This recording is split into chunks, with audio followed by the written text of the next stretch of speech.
Pemirsa, hari ini di studio Metro TV sudah hadir bersama saya ada jurnalis yang ikut langsung dalam perjalanan global sumber flotilla. Ada Andres Septian di sini. Septian, selamat siang. Selamat siang, Mar. Nah, Septian, Anda ikut dalam perjalanan global sumber flotilla itu sebagai jurnalis atau Anda ikut juga dalam kegiatan-kegiatan yang dilakukan oleh aktivis-aktivis di sana? Iya, saya mewakili Metro TV untuk mengikuti perjalanan misi Global Sumut Flotilla 2.0. Nah, di sana di Turki kita awalnya berangkat dari Indonesia, itu tanggal 28 April 2026, hingga akhirnya sampai di Turki sekitar tanggal 29 April, dan di kota tempat kami meliput itu di tanggal 30 April.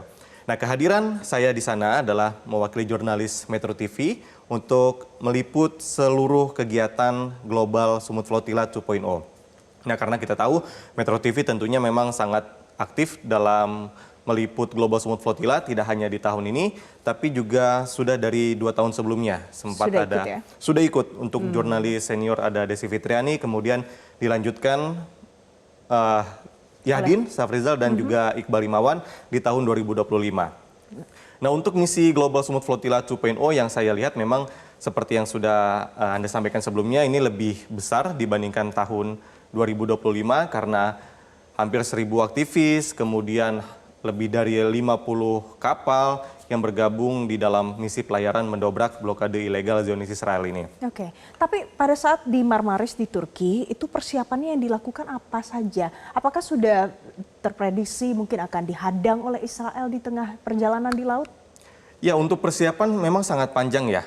Kalau kita bisa runut dari awal, seluruh delegasi, apalagi mereka yang merupakan peserta baru, belum pernah ikut misi Global Sumut Flotilla sebelumnya, itu mereka berkumpul semua di Turki. Jadi ada 2 etapa pemberangkatan di Barcelona dan juga di Turki. Nah, yang di Turki ini saya lihat banyak aktivis-aktivis baru, mulai dari Indonesia tentunya, kemudian dari beberapa negara seperti Afrika Selatan, kemudian Vietnam, Finlandia, dan negara-negara lainnya. Nah, mereka mengikuti tahap pertahapan untuk persiapan itu sekitar tanggal 4 Mei, kalau tidak salah, dimulai dari pelatihan dulu di kelas sharing session seperti itu. Para organizer menyampaikan penjelasan tentang sejarah misi Global Sumut Flotilla yang kita tahu merupakan gabungan dari berbagai misi sebelumnya. Ada misi Freedom Move to Gaza, kemudian Sumut Nusantara, dan yang lainnya.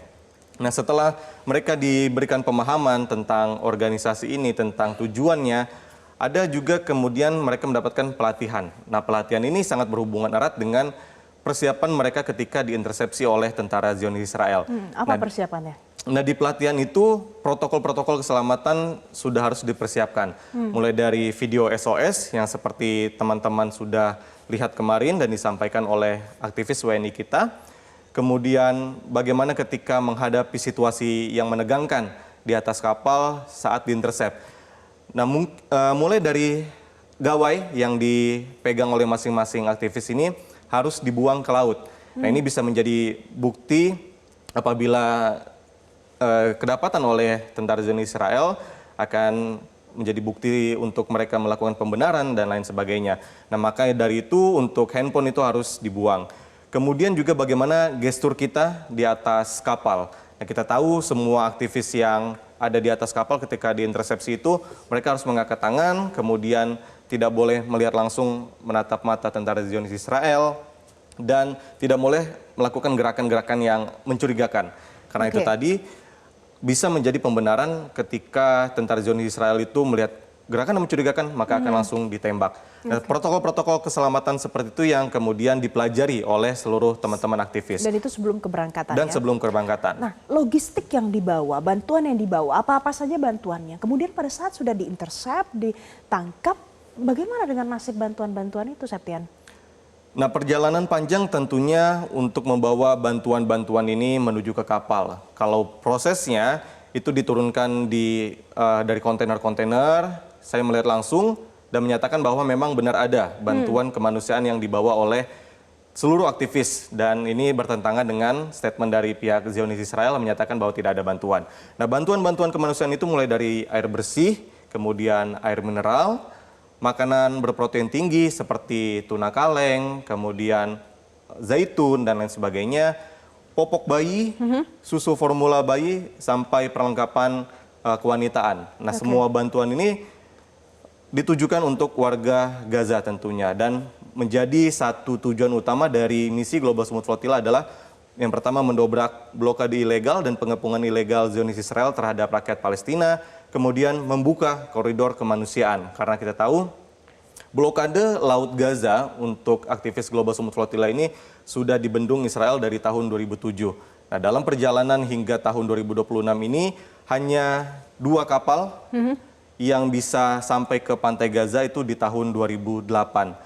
Dan selebihnya memang selalu dicegat oleh Zionis Israel. Dicegat dan gagal sampai dicegat dan gagal. ke Gaza. Nah, akhirnya yang untuk gagal, bantuan-bantuan tersebut, nasib bantuannya? bantuan-bantuan tersebut hanya terapung-apung di kapal yang masing-masing ditumpangi sebelumnya oleh aktivis-aktivis dunia tersebut.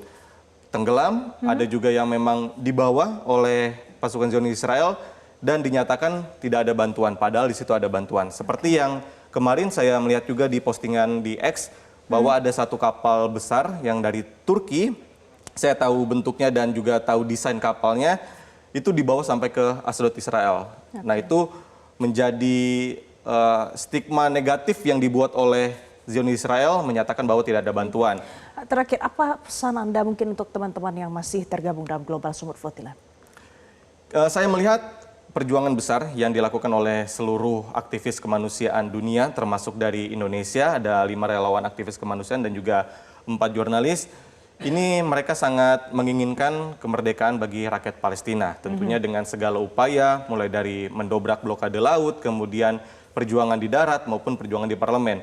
Nah, harapan saya melihat tradisi Global Smooth Flotilla ini bisa terus membuka mata dunia. Sekalipun gagal, tapi dunia harus terbuka, kembali memperhatikan situasi genosida yang ada di saat ini di Gaza, dan juga terus terus untuk bisa agar Israel ini diberikan hukuman internasional. Karena Israel sangat impunitas terhadap hukuman-hukuman internasional, sehingga harapan saya misi Global Smooth Flotilla tahun depan jika diadakan kembali, maka ini bisa menembus ke Gaza. Andre Septian, terima kasih karena sudah berbagi pengalaman Anda bersama pemirsa Metro TV siang hari ini dalam perjalanan Global Smooth Flotilla. Terima kasih, Septian.